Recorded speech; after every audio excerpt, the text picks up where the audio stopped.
I suppose one of us should start. I'm Llewellyn King, and I have known my friend Phil Moeller for a very long time. We've done all sorts of things together. We've been on stages, on television. Sometimes we've enjoyed each other purely for social reasons. And it's always a special thrill for me to be with Phil. He's the Executive Vice President excuse me, of the Edison Electric Institute, with a very distinguished career in the whole field of regulation.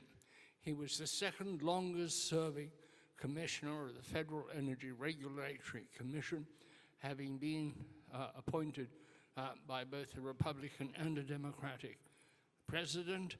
And before that, he worked in state regulation, and he has been a huge force in bringing about intelligent, thoughtful regulation. And I always think of him as somebody who brings a new, fresh, thoughtful approach to whatever the issue at hand is. So, Phil, it's a great pleasure to be here with you. Well, Llewellyn, thank you for that kind introduction, and also thanks to UBBA for inviting us to talk about some of the major policy issues. It's pretty hard to see anybody out there with these lights, but I think one of the reasons I enjoy spending time with Llewellyn is I think I would listen to him read the ingredients on a cereal box, and I would be at total attention because of how articulate he is. And I mean, he's had an amazing career. You should look up some of the stuff he's been doing. But anyway, you can catch him a lot on White House Chronicles. We're here to talk about AI, but before we get too specific into that, and you hosted a major United States Energy Association segment on it a while ago, I think it's important to set the stage as to what we're dealing with and how AI kind of goes into it. I think the number one, I think most of you, a lot of you are EEI members, so thank you for being here. Thank you for being members of EEI. For the few of you who don't understand or know what EEI is, we're the trade association of the nation's investor-owned electric utilities, although we work very closely on a number of public policy issues with our friends in the co-op community and also in public power. Of course, it depends on the issue, but for the most part, what Leslie was talking about is probably the issue that is impacting all of us the most. This incredible demand, the likes of which we probably haven't seen since the late 60s, but again, the system was way smaller in the 60s than it is now. And a lot of it's AI driven in terms of the data centers. There's a lot more to it, onshoring, more manufacturing, EVs, electrification in general. And at EEI, we have this major effort going on to deal with it. It's about 10 different groups within the industry. The point person is my colleague, Phil Dion, and it is extraordinarily complicated, partly because, as you well know, some of you, we have members, particularly in PJM, that cannot own the generation, and yet the generation is needed. And then we have members in other markets that can, but sometimes the timelines on what the, say, RTO is asking for in terms of reserve margins is a timeline that really can't be met. Again, similar to what Leslie said. So in setting the stage for a discussion on AI, I believe it's important to talk about that overwhelming issue of increased demand, how we're going to deal with it. And for those of you who, particularly in the West, I spend more time on dealing with the wildfire issues than anything, and AI feeds into that as well. Thank you very much for those kind words, Phil, and for your introducing us in our subject. I'd like to take the rather grander view of what is AI and what's it going to do to us. I believe that we are at a seminal point, a point somewhat akin to the creation or the invention of the steam engine, the beginning of the Industrial Revolution, the beginning of shaft horsepower, which changed everything. A friend of mine who is the chief AI officer at the Goddard Space Center, Omar Hatalmeh, has written a book which will be published next year in the US, has already been published in Spain. It's called This Time Things Are Different. And it points to an exponential change. And his underlying theme is, we think in a rather linear way, and we had better start thinking in an exponential way as AI takes over. And it's not just what it does to electricity demand, it is what it's going to do to every single aspect of our life, of our well-being, how we work, how we play, and how we think about raising our children, the world we want them to grow into. It will be there, oddly and funnily, when people say, well, can you stop it? The answer is no, you can't. It's a revolution that's going on. Unless, of course, you cut off electricity. No electricity, no AI, and that's not a logical equation, so don't worry about it. It's a joke, more or less. The truth is that AI is peculiarly well suited to utilities themselves. Most of their activities are easily penetrated by AI, can be handed to agents, AI agents to handle. And Phil has just mentioned wildfire control. We now have the incredible ability to totally map forests, to count every single tree in a forest, and to number it. It started with the pursuit of dead trees using NASA satellites. Some companies are using drones and analyzing all of this data, millions and millions of trees, numbered, counted, known. That is an extraordinary thing, and it's going to make a large difference in our ability, I hope, to control wildfires. But if you think about it, there's so much else that the utility does. Obviously, the management of systems, many complex systems. DER itself is made, if you will, for AI. And my own belief is that rooftop solar is in some ways making for what you might call the Uberization of electric generation, where the many small equity holders, they own the rooftop, are suddenly providing power, very much the way the car hire business went to companies with a private car. The private person assumed all of the capital investment. And then you get customer service, tremendous aspect that can be very easily and probably very efficiently handed over to AI, and with more efficiency and more confidence as time goes on. The other advantage that utilities have is that they are not huge employers of people. Relative to the economic activity, the staffing is fairly light.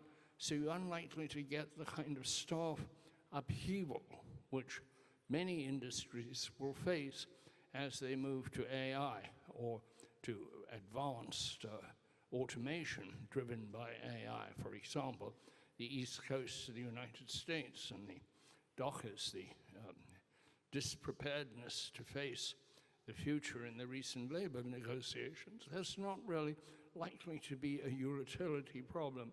So on the one hand, utilities are going to be huge beneficiaries internally from using AI, and separately, quite separately, they are going to have to provide the power to keep this vast new enterprise going. I don't want to take too much time, Phil, but I would suggest that don't get too, twisted with drawing your line up like this about demand. There are vigorous efforts in the data storage industry, which is quite substantial and very brilliantly staffed, if I might say so. At least my reporting there tells me that. And that is, they are looking for ways of reducing the electric input. Water cooling rather than air cooling would be a big one. And down the line, I heard a very interesting explanation from somebody from NTT, the Japanese company. They are working on a photon chip which would produce no heat at all. So you can't say that there will be an endless growth in electricity demand associated with AI, but certainly in the foreseeable future, and I put that at 20 years, there will be a steady growth, and it's going to take a considerable effort and put a lot of strain on our systems to bring that about. And thank you, Phil. Well, I think we could get to the practical applications of AI in a moment, but I think going back again to what Leslie was talking, I'm really interested in how the political and the policy ramifications of data center load play out, and to see it almost universally around the country with our member companies and even the co-ops and public power dealing with this incredible demand. It's not located, like the industrial load of the Gulf of a few years ago, which was the only area really growing a lot. It's pretty much everywhere, and there's a lot of concern that data centers are playing markets off each other. I think EPRI's working on that to make sure that they can get to a point where they have a better sense of what's real and what's not. You saw, for those of you who follow it closely, my former agency, FERC, put out a ruling, an order on Friday dealing with that proposal of Amazon taking the power from the Susquehanna nuclear plant, basically saying not so fast. Full technical conference by FERC last Friday on this set of issues, and various markets playing out what we've seen kind of in Georgia, creative way, but then you have the states that AEP serves in, some of which are vertically integrated, some not, and it's playing out differently. This is really a fascinating time. And of course, I'm closest to the regulatory community. I'll be at the NABRUC annual meeting, and I'll be on a panel regarding AI next Tuesday. But the regulators are dealing with, obviously, trying to prevent cost shifts, and yet at the same time promoting economic development that their governors think is important. There's an element of national security in this that's playing out as well. And and even when we get down to AI applications, and I think it's relevant for everybody in the room, whether it's related to LTE networks or others, is the state regulators have a major say as to whether things can go forward. They can put the brakes on things, and it's important that they understand this set of issues to the extent possible, that they don't over-regulate, and that they get a comfort level that I think we can all help them with.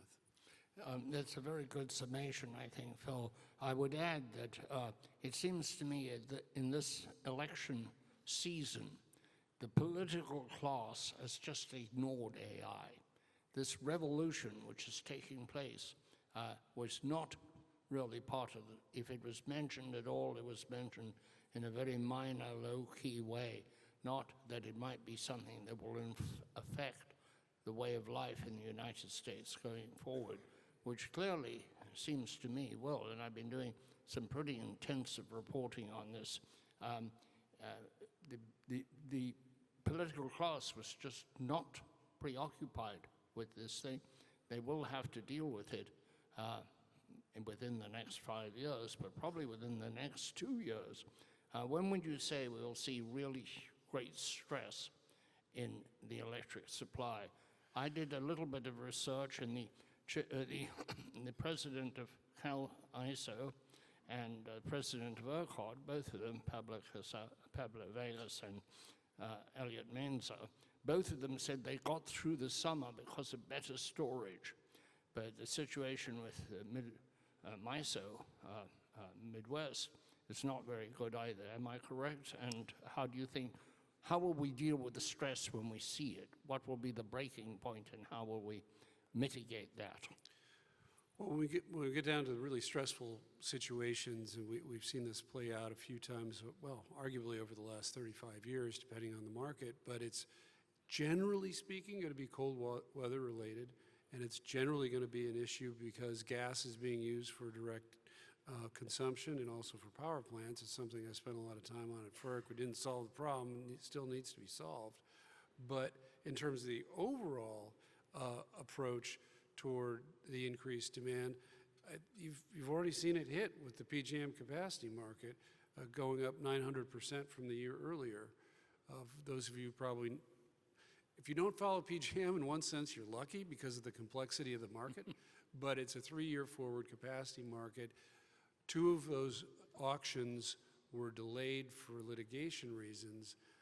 The next one that's also delayed has now been delayed again, or proposed to be delayed again, so that they can essentially figure out a way to get more supply into the auction, hence lowering the prices. But a lot of that reduced supply was retirements, but the anticipated demand of data centers is definitely a factor, and those costs of the capacity market won't hit until next summer, but you already have 5 governors all up in arms. You have people concerned it could be a 20% rate increase.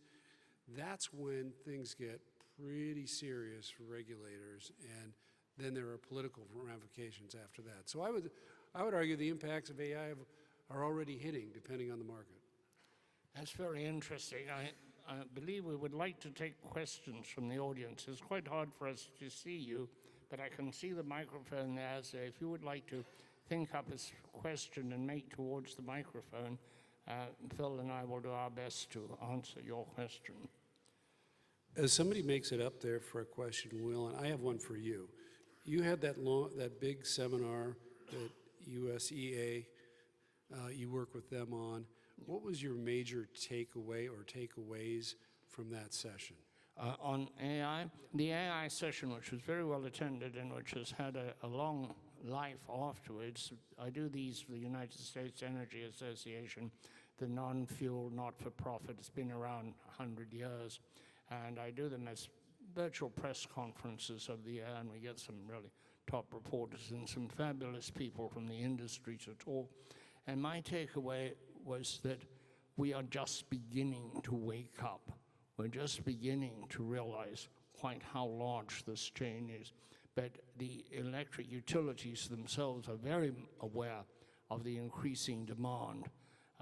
They're putting a lot of, as did both ISO and who were represented, and ERCOT, CalISO and ERCOT, both put huge effort into storage and believe that they have got through some of their toughest situations because of the increased amount of storage on their systems. They also talk about regulation and the fact that the regulators may not have comprehended either the increase in demand, the radical increase in demand, and the one coming down the pike. They're looking at it more from a regional basis of will we have power if they put a data center in, and down in Texas off the CPS system, which is municipal in San Antonio, they've got like 40 companies who want to build data centers there. They can't accommodate them all. There's never been a moment, and this came up because there is no mechanism in the electric utility ethic to say no. You don't say no. You say yes, and you provide the power. And that has been one of the great miracles of electric industry in our country since the introduction of electricity. It's been taken as part of the compact that if the demand is there, the utilities will rise to the occasion. And suddenly it looks as though that may not be possible to happen always. I put great hope on improving the electric demand from data centers, but it's going to take time. Yes, we have a question. Please go ahead and state your name, if you might, and affiliation. Test. Sure. Hey, gentlemen, thank you for providing us with this forum today. Cameron Gilchrist from Anterix. Two-part question. With the announcement of IBM breaking the 1,000 qubit chip, set the ongoing, shall we say, AI war with China to advance ongoing AI, what do you see as far as the crossing the streams of quantum computing and AI, and how do we position ourselves to win the encryption battle that's sure to come our way as utilities? And what can we do from a legislation standpoint, from a preparation standpoint for those threats? Thank you. I have no specific answer to give you. I do think that if you mention what can we do from a legislative point of view, I think we have to be very careful that we don't introduce regulation or legislation before we know the dimensions of what we're trying to regulate. I hear a lot of talk about regulating AI, but we don't really know what it is we will regulate.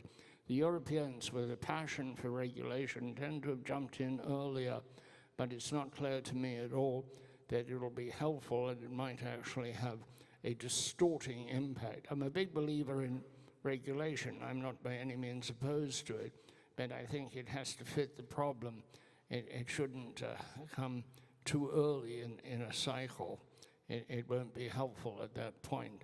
By the way, I have believed for many years that we've developed something quite unique in the US in the quality of our regulation of electricity. I don't know anything else which is actually so effectively regulated. Well, I tend to think that we should probably rely on the experts in the tech community to guide us on those policies. Not universally, not blindly, but at our annual EEI convention in June, we had it in Vegas this year, and we had the CEO of NVIDIA there on a day when it had just become the most valuable company in the world, which was kind of an interesting thing. And he talked a lot about quantum computing, where it fits in with where we're going on AI. I can't tell you I could repeat exactly what he had to say, but the fact that they're on it gives me confidence that they can advise the federal government appropriately on the right policies to move forward so that we win the race. But again, a lot of that's going to be related to power demand and the ability for us to supply the power that manufacturing and data centers need. I see from the program that Mark Spieler from NVIDIA, who was at the virtual press conference, virtual press briefings, and it'd be interesting to hear from him.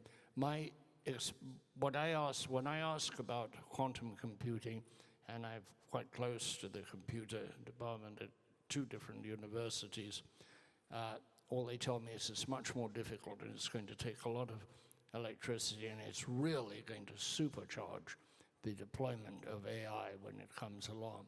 This revolution I've talked about would be very dramatic. We have more questions. Please go ahead. Good afternoon. Mo Alamar from Southern California, Edison. We hear AI all over the place, right? It's become a buzzword for quite some time. I'd like you to maybe expand on our maturity in the utility space with AI. Like, how would you characterize that? And then what tactical steps do we need to take as utilities, right, to become more mature? Yeah, I think in one sense you can probably answer that question better than I would, but from the perspective that I have, the potential of AI, particularly I think again of wildfire mitigation, the issues related to equipment, predictive failure there. I think probably transmission planning's a little farther away with AI, but with DER integration and distribution system planning, it sounds like there's terrific potential and obviously is to some extent being used now. But to your second question, that's the one that always gets to me is, given that we are a highly regulated industry, FERC's important. I used to serve on it. A lot of affection for the agency and the people there, but the action is really at the state commissions. And I think most of you know, the average state commissioner only serves about 3.5 years. Most of the time they do not come in with a background on either the energy industry or the finance industry. So we spend a lot of time educating them, and part of that is at these regional conferences and annual conferences where we want to make sure they do no harm. And so I think it's incumbent on us, whether we work at AEI or in member companies or in the industry, to be a force of education for state regulators. This is how you're doing it. This is how you in your company is using AI now. What are the benefits? What are the protections you have in place? What are the potential? And that's an ongoing effort with state regulators. It just comes with the territory. But they have so much power in terms of decision making, you know that, about the future of our companies and what we can invest in, that it's something I continue to try to emphasize to all audiences of member companies is the need to educate regulators because of the decisive nature of their jobs. The other thing I think utilities will need to do is to be very energetic in pursuing talent, human brains that understand AI. Otherwise, we'll see a repeat of roughly what we saw with cybersecurity, where a lot of dubious consultancies sprung up and they weren't all as competent as they advertised themselves. AI is going to need a lot of talent in its introduction. Once you get an agent working in a utility, it really becomes the super source of situational awareness, because it can examine so many parameters of operation simultaneously. Next question. Yes, thank you. My name is Rex, and I'm with Space Data Corporation. And that's a good lead into my question regarding cybersecurity and the tech industry helping to write policies for AI. There seems to be, we always hear this, that there's a race between China and the United States regarding the development of AI. But the problem is the three leading tech companies that are leading in the development distribution of AI, Google or Alphabet, Microsoft, and Apple, are actually responsible for the proliferation in the distribution of AI integrated app and platforms from China. They're responsible for distributing all of the apps created by ByteDance, Tencent. These include TikTok, WeChat, and all these other AI integrated technologies developed in China, yet we're to believe that we're in a race with AI against China when we have the three leading technology companies distributing and proliferating Chinese AI integrated apps and platforms. I am not qualified to comment on that at all. What I do think is that this race may be exaggerated in its significance at this point in time. And because AI is essentially a free system, it's not respecting of informational boundaries, it will be a lot harder for the Chinese to implement it than it will be for us, because with their top-down economy and their tremendous, but I certainly am not qualified to talk about what our companies have done in relation to their companies. Over the period of the last 4 decades, an enormous amount of collaboration with or without government cooperation has gone on, and it's now, I think, very difficult to disengage from that cooperation. But it's not a subject that we can comment on, I don't think. Well, I'm not really qualified as well, other than note that as someone who lives in D.C. and watches the political landscape pretty closely, it was pretty interesting to see the House of Representatives pass a bill essentially requiring the sale of TikTok, and then that bill essentially died in the Senate after overwhelming support in the House. So that will give you some idea of various influences in D.C. It's the tech base, the U.S.-China tech lobby is pretty strong. ACG, American Continental Group, is headed up by David Urban, who was a former presidential advisor for Donald Trump. Was hired by ByteDance as their chief lobbyist. They also promoted him to senior VP of North American operations for ByteDance, so you can see how the lobbying in DC can be very powerful to make these things go away. The other issue, I just want to add this, regarding centralized AI, it's supported by surveillance and data mining business practices rooted in surveillance capitalism, which means as you adopt certain AI, and I think it's critical to understand the flavor of AI that you're going to adopt in the future. Is it backed by surveillance and data mining business practices where everything you do or conduct yourself on through the AI being collected by the provider and monetized? Or is it a private version that's secure or decentralized technology, such as decentralized operating systems that support Linux technology versus the Android, Apple, or Windows operating systems, which are supported by surveillance business practices? And I think these are some of the questions from a cybersecurity perspective that utilities have to grapple with. Thank you. We may hear more on this from other speakers later in the afternoon, but thank you for raising those issues. I would like to raise one issue that concerns me as a journalist, and that is the issue of truth. I was interviewing a professor out at University at Berkeley, and he said the people in danger in daily operations, nothing to do with utilities, were information in and information out. And so that's obviously journalists, lawyers, maybe teachers, anybody who depends on information because it can be so manipulated.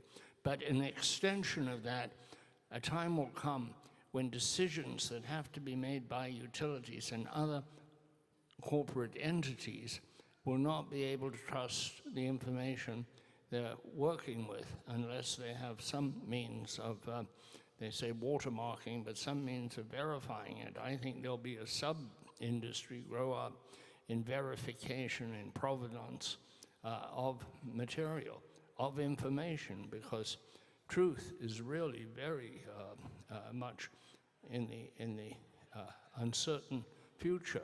We won't know a lot of things whether they're true. There's also a reaction to people telling lies, and that is that everyone tends not to believe anything. And that will affect all of us, not just journalists and lawyers. And we take the next question, or do you want to add something? Well, I just want to go back to something you said about the campaigns not really focusing on AI. And I think you're right. I'm afraid, however, in the near future they might, because of the number of supposed fake videos that are generated by AI that provide false information about one thing or another happening. So depending on how the next week or so plays out, we could be hearing a lot more about it. Well, I think we will hear a lot more about it. You're so right. Next question. Good afternoon, folks. Richard Lamb with Southern California Edison. I know we've been talking quite a bit about the increasing load demand with these AI data centers and everything. Has there been any thought about how the increasing loads could be provided by increasing DER adoption, specifically in the sense that there's been a lot of talk about increasing transmission distribution build-outs to reach some of the stranded renewable energy sources that may not necessarily be where the load is. We've talked about like wind farms in Nebraska or a lot of the solar resources in the Central California area.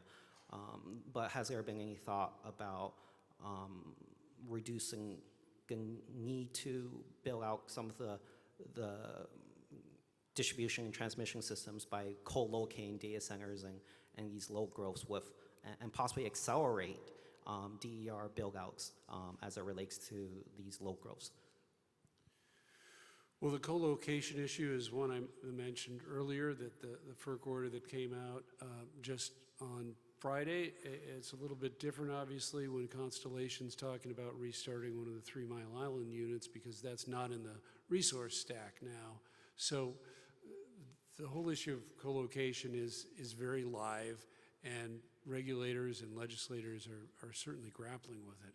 When it comes to expanding the transmission system, I mean, it's been probably my top policy priority as myself for the last 25 or 30 years, whether I worked in the U.S. Senate or a member of FERC or in the private sector.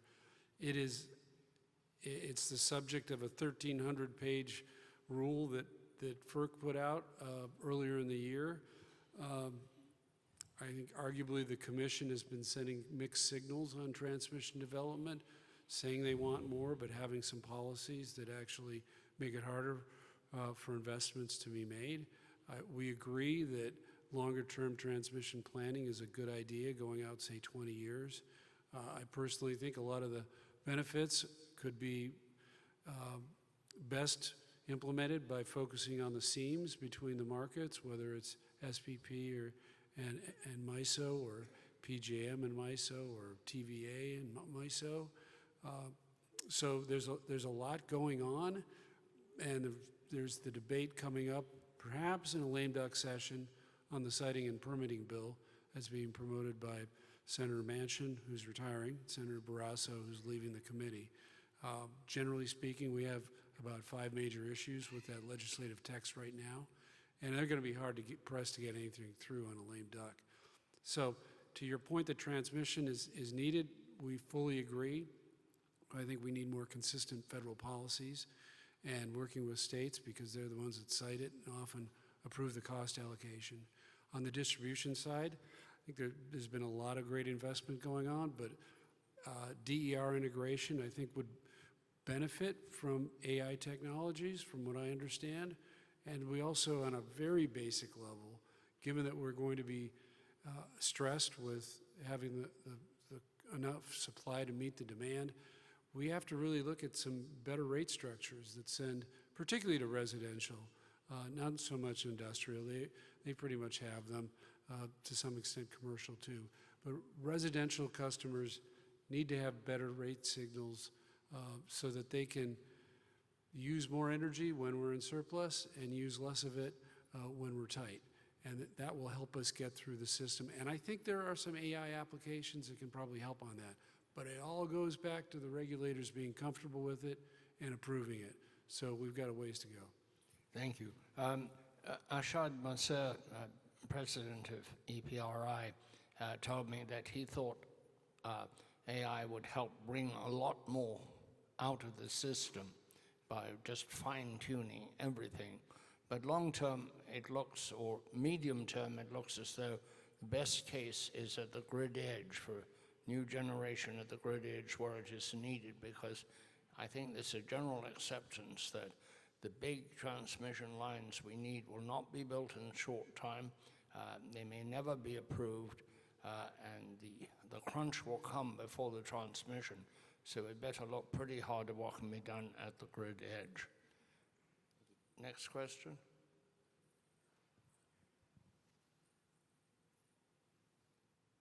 Somebody was standing by the microphone.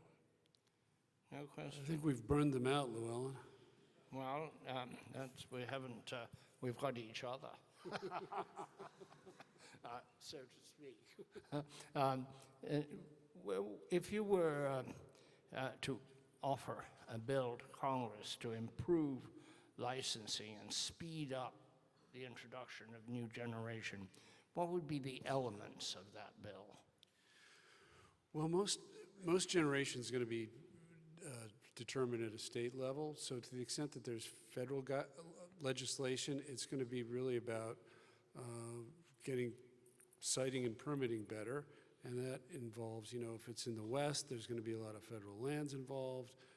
But more of a streamlined procedure, let's say with the federal agencies, with environmental reviews, so that there's a time limitation on decisions, whatever the decisions are, and then some more certainty in terms of litigation so that it doesn't go on forever.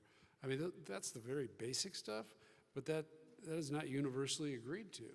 But I think that's what most people in our industry would think would greatly improve the likelihood of getting more generation built, is getting the variety of infrastructure that supports it able to be constructed.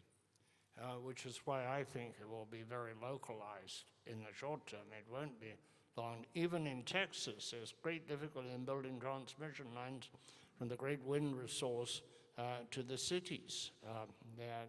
We think of Texas as being an easy-to-do business place, but they're having some of the same frustrations that we see elsewhere in the country. Any more questions? We've got a little time left. I will say it's kind of ironic that there's actually a little bit more success in the single state markets. Mm-hmm. They're getting some transmission built in New York. They're getting some built in California and Texas.